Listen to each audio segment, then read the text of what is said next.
এই মুহূর্তে পাওয়া আপডেট বাংলা সংবাদে আপনাদের স্বাগত। শুরুতেই শিরোনাম। ঠাকুরগাঁওয়ে শিক্ষার্থীদের উপর পুলিশের লাঠিচার্জ। এদিকে সিলেটে বিক্ষোভকারীদের সঙ্গে পুলিশের সংঘর্ষ, টিয়ারশেল, সাউন্ড গ্রেনেড নিক্ষেপ। জানিয়ে দিব দেশব্যাপী সিপিবির বিক্ষোভের ডাক। আরও থাকবে ওবায়দুল কাদেরের সভায় সাবেক ছাত্রলীগ নেতাদের হট্টগোল। এবং সবশেষে জানাবো আওয়ামী লীগ নেতা আব্দুর রাজ্জাকের ছেলের পোস্ট ঘিরে তোলপাড়। সাবেক ছাত্রলীগ নেতারা চিৎকার দিয়ে ওঠেন, ডক্টর আব্দুর রাজ্জাক এখানে কেন? শুনছিলেন সংবাদ শিরোনাম, এবারে বিস্তারিত। ঠাকুরগাঁওয়ে শিক্ষার্থীদের ওপর পুলিশের লাঠিচার্জ। সারা দেশের মতো ঠাকুরগাঁওয়ে মার্চ ফর জাস্টিস কর্মসূচি অনুষ্ঠিত হয়েছে।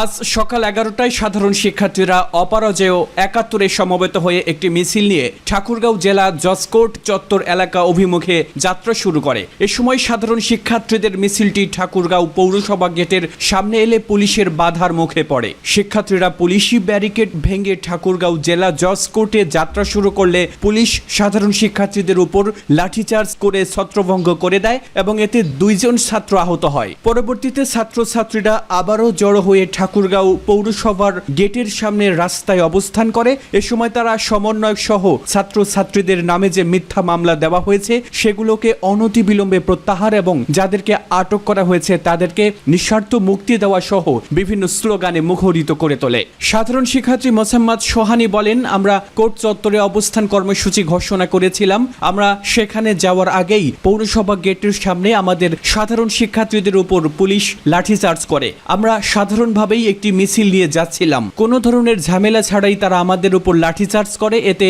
আমার বেশ কয়েকজন ভাই আহত হয়েছেন। আমরা সাধারণ শিক্ষার্থী, আমরা তো কোর্ট চত্বরে আর অন্য কোনো কারণে যেতে চাইনি। আমরা আমাদের অধিকার আদায়ের জন্য সেখানে অবস্থান কর্মসূচি পালন করার জন্যই যাচ্ছিলাম। এ সময় আমাদেরকে পুলিশি বাধা দিয়ে হামলা চালায়। তবে সদর থানার ভারপ্রাপ্ত কর্মকর্তা ABM ফিরোজ ওয়াহিদ বলেন, এ বিষয়ে আমার কোনো বক্তব্য নেই।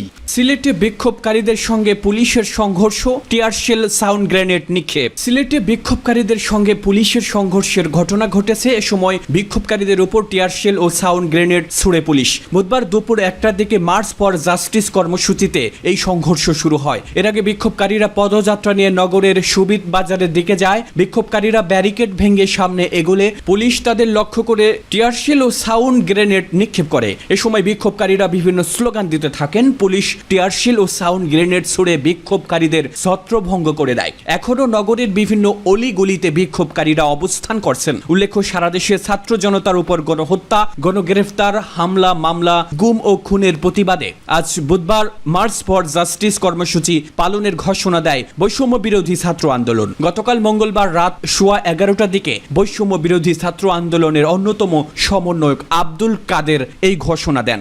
দেশব্যাপী সিপিবির বিক্ষোভের ডাক। ধ্বংসযজ্ঞ ঠেকাতে না পারার দায় নিয়ে সরকারের পদত্যাগের দাবিতে আগামী 3 আগস্ট দেশব্যাপী বিক্ষোভ কর্মসূচি ঘোষণা করেছে বাংলাদেশ কমিউনিস্ট পার্টি সিপিবি। বুধবার 31 জুলাই দলের পক্ষ থেকে গণমাধ্যমে পাঠানো বিবৃতিতে এ কর্মসূচির কথা জানানো হয়েছে।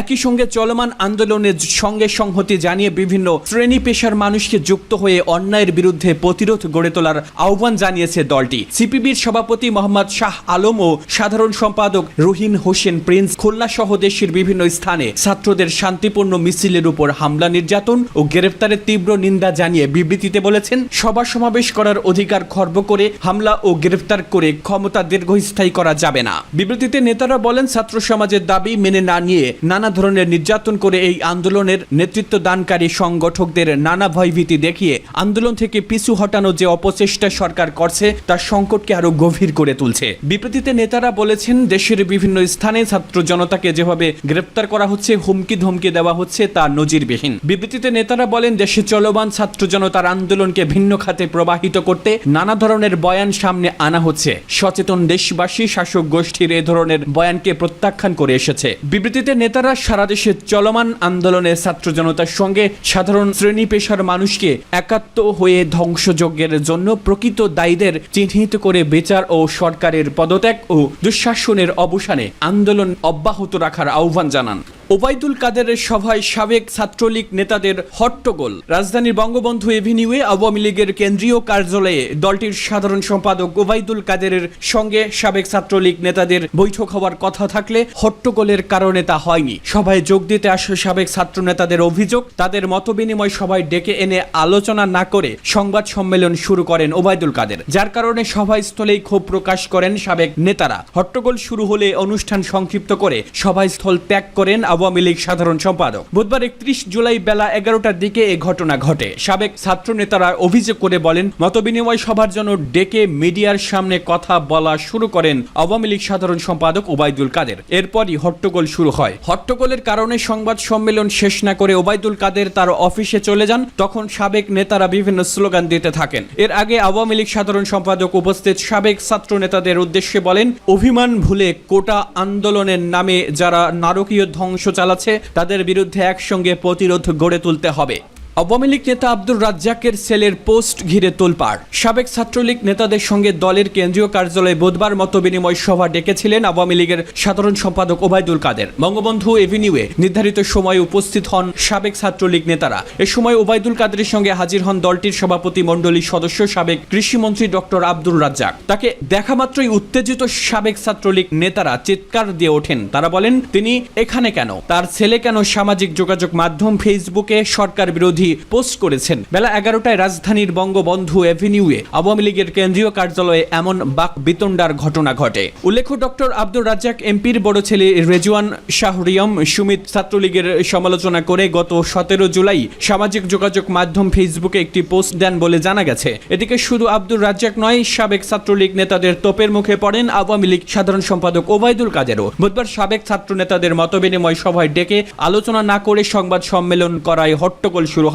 পরে সংবাদ সম্মেলন শেষ না করেই সভাস্থল ত্যাগ করেন সেতুমন্ত্রী ওবায়দুল কাদের।